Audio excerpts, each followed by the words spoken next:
Hello and welcome to Auto Day. My name is Abhik and welcome to sunny Goa, where we're going to experience a brand new compact SUV by Maruti Suzuki. It's called the Fronx. We've taken a look at it at the recently concluded Auto Expo. Now we get a chance to experience it, drive it, where I'm going to tell you all about the brand new engine under this hood.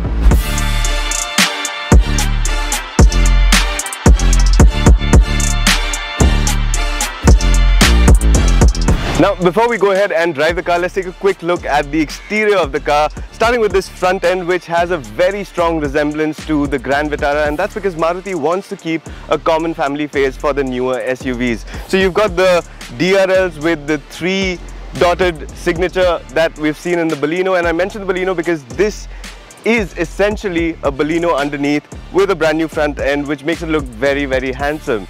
Compared to the Baleno, it does get 16-inch wheels riding on 195 section tires, and then once you come around to the sides of the car, you can notice the shoulder line, the rear view mirror. Again, very strong resemblance to the Baleno. In fact, nothing has been changed as far as the doors are concerned. It does get roof rails as well as a skid plate.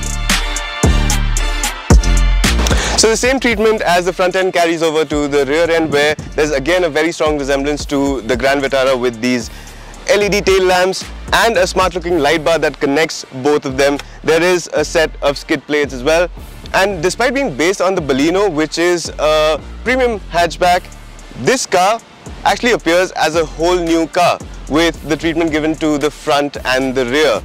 Overall, the Fronx is definitely appealing, has its own charm, and definitely looks like a different car.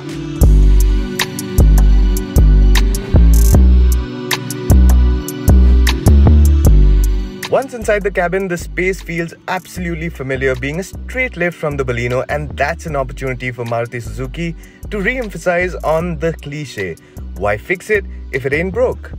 Good quality materials and upholstery aside, the interior does offer room for 4 adults easily, with a scope of a 5th passenger fitting into the rear seat.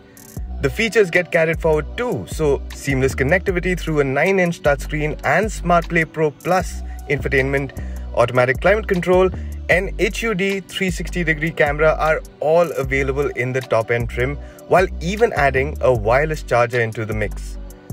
Though the dual-tone treatment to the interior could have used a more contrasting color combination.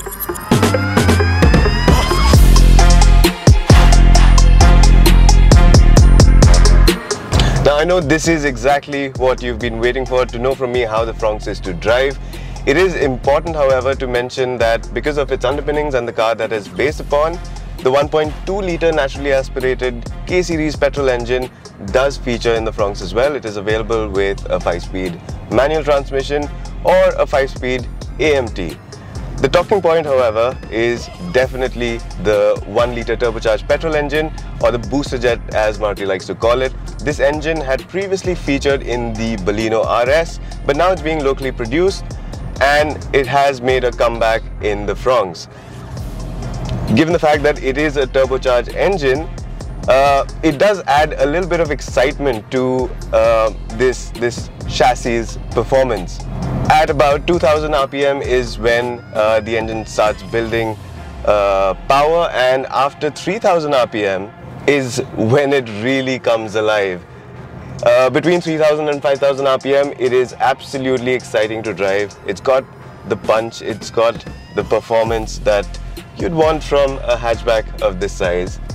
And we're driving in the narrow lanes around Goa, and I'm driving the 1-litre engine, the turbocharged petrol engine, paired with a 5-speed manual. Given the smaller lanes, I could only take up to 3rd, at times 4th gear. But because of the fact that this is a turbocharged engine, there is a little bit of lag in the initial revs, so it does demand downshifts a little more frequently than usual, but the overall drivability of the car is still excellent. Now, we did experience the automatic transmission, but at a dedicated off-road course that was prepared by Maruti, where I can't tell you much about the transmission, of course. It's a 6-speed automatic.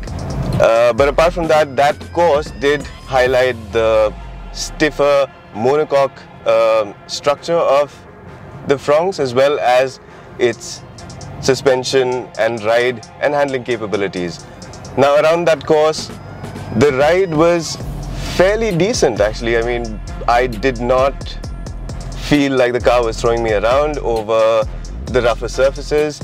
Plus the added ground clearance over the Baleno. So the Baleno sits 170 millimeters off the ground. This one adds 20 millimeters more, so the ground clearance is 190 millimeters, which is quite enough really to tackle a lot of rougher terrain.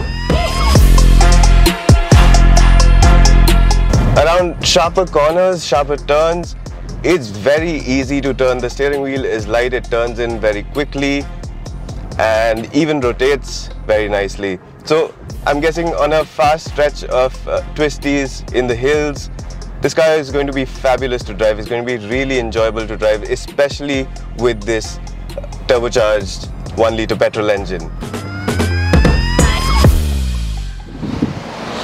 So that is the new Maruti Suzuki Fronx, a good looking compact SUV that does manage to stand apart from the car that it's based upon, has adequate ground clearance to tackle rougher terrain, as well as an exciting new engine in the form of the 1-litre booster jet. Now we are shooting this video ahead of the car's official launch, so we're going to estimate its prices starting at around about the 7 to 7.5 lakh rupees mark, going all the way up to 11 to 11.5 lakh rupees for the top of the line Alpha trim, which gets the booster jet as well as the 6-speed automatic transmission.